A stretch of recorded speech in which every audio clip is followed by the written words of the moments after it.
يا مساء الفلات والقشطات والعسلات والسكر النباتي، ازيكم حبايبي؟ عاملين ايه؟ يا رب تكونوا بألف خير وفي صحة وفي هنا وفي سعادة دايما يا رب العالمين. صلوا على حضرة النبي عليه أفضل الصلاة والسلام.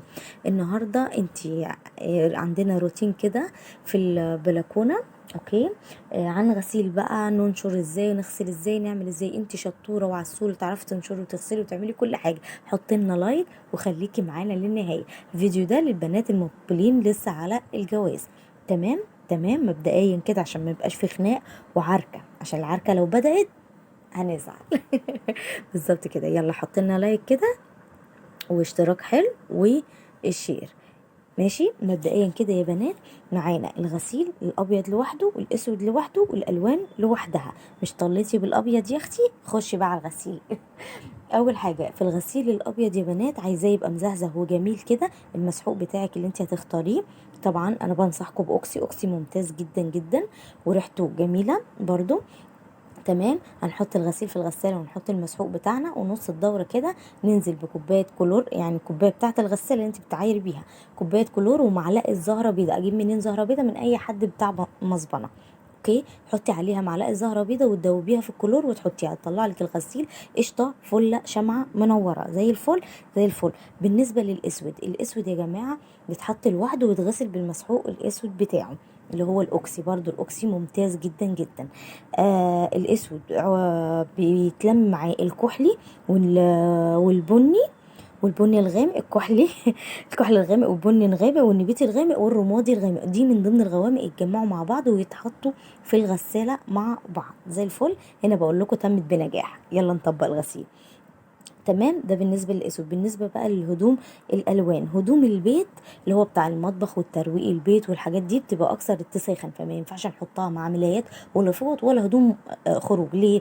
بتقرح الغسيل. يعني ايه بتقرح الغسيل؟ بتخليه بهتان ولونه بيبقى عامل زي القديم كده، مش حلو، مش بيبقى ظريف. فاحسن الهدوم الاكثر اتساخا مع بعضها، والهدوم الحسيه نضيفه شويه، هدوم الخروج يعني مشوار كده عرقنا وجينا ايه يبقى لوحده. والملايات لوحدها، الملايات لوحدها، الملايات والفوط لوحدها. بكرر ليه؟ عشان بلاقي ملايه في وسط الهدوم بتلاقي لونها ضاع، دي انا لسه فرشاها وعامله زي القديمه ومش عارفه ايه. من هنا بقى الهدوم يعني لونها بيروح. تمام. ده بالنسبه للهدوم. احنا قسمناهم ازاي؟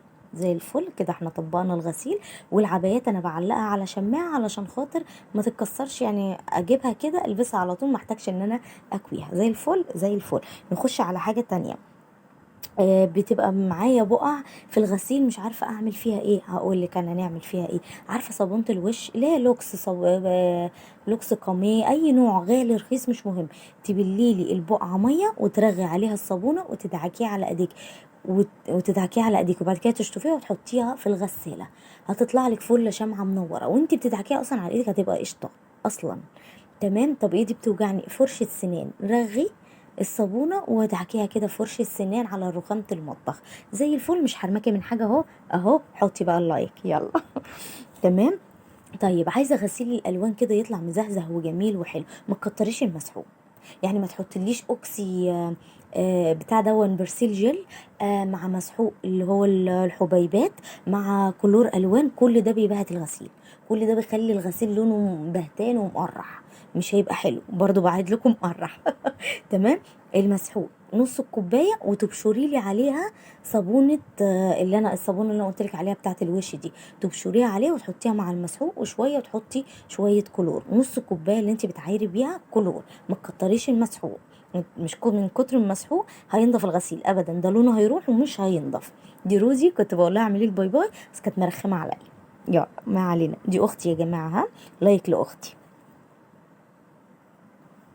الغسيل بيبقى ريحته مش حلوة. ريحته مش حلوة ليه؟ لسببين. لما بنيجي نغسل بنسيب الغسيل يوم بحاله في الغسالة او ساعتين ثلاثة زيادة عن حده في الصيف او في الشتاء. تمام. فبيكمكم ويطلع لك ريحه مش ظريفه خالص خالص خالص. فالاحسن الغساله وقفت نستنى عليها حبه، نفتح الباب نطلع، ننشر على طول على طول يا بنات، على طول. زي الفل زي الفل. بالنسبه بقى للنشير، النشير ليه طقوس. ايوه ليه طقوس. عايزه النشير الغسيل يبقى متهوي كده وجميل وناشف وحلو ولذيذ. تنشري ايه؟ القصير قدام، الحاجات الصغيره قدام، في الاطول لورا. يعني ما ينفعش تفرش تعملي لي ملايه من قدام بصي انا بفرش بنشر النهارده ملايات، او الملايات ورا، والمخدات الصغيره خداديات قدام، بعد كده الفوط، بعد كده الخداديات المخدات الطويله، بعد كده الملايات. ينفعش انشر ملايه قدام والخداديات في النص، تحسي كده من الهوا مش داخل لها كده وحلوه. حتى القصير لما بيبقى قدام برضو اللي ورا الطويل بيتهوى حلو جدا جدا. ولما نيجي ننشر يا بنات، ابوس ايديكم، اول ما الغسيل ينشف نشيله على طول، مش لازم يبات 3 ايام على الحبل، مش لازم. بياخد تراب والله، ما بيستنشق الهوا ولا بيجرى له اي حاجه، هو بياخد تراب وخلاص، وممكن يعني يتبهدل منك تاني. تمام، زي الفل زي الفل. لو عايزه بقى ريحه غسيلك يبقى احسن مسحوق اللي هو اوكسي، بيبقى فيه روايح حلوه قوي. لو مش مستريحه الاوكسي ممكن تجيبي دوني مع المسحوق اللي انت بتستخدميه. دي راضيه يا اختي كانت عايزه التليفون، عماله اقول لها طب اديهم بوسه، اديهم حضن، اديهم باي باي، مش راضيه خالص.